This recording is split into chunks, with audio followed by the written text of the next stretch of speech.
एक छोटे से गांव में एक बूढ़ी औरत रहती थी जिसे लोग चुड़ैल कहते थे। गांव वालों का मानना था कि वह अपने जीवन काल में काले जादू में लिप्त थी और उसकी मृत्यु के बाद उसकी आत्मा अब भटकती रहती थी। रात के समय अक्सर उसकी खौफनाक हंसी सुनाई देती थी। एक बार गांव के कुछ युवाओं ने उसकी कहानियों को झूठ मानते हुए एक साहसिक कदम उठाया। उन्होंने ठान लिया कि वे रात में उस पुराने खंडहर में जाएंगे जहां उस चुड़ैल की आत्मा को देखा गया था।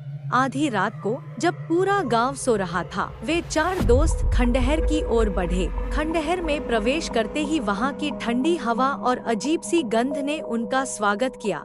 अचानक उन्हें एक परछाई दिखाई दी जो धीरे धीरे उनकी ओर बढ़ रही थी। उनके पैर कांपने लगे, लेकिन वे अपनी जगह से हिले नहीं। परछाई जैसे जैसे करीब आई, उन्होंने देखा कि वह एक बूढ़ी औरत थी जिसका चेहरा विकृत और डरावना था। उसकी लाल आंखें जल रही थी और लंबे बाल उसके चेहरे पर छाए हुए थे। वह अचानक हंसने लगी और उसकी हंसी इतनी डरावनी थी कि चारों युवक वहीं बेहोश हो गए। अगली सुबह गांव वालों ने उन्हें खंडहर के पास बेहोश पाया। बाकी तीनों ने कभी उस रात की घटना का जिक्र नहीं किया, लेकिन वे हमेशा कहते थे चुड़ैल सच में है।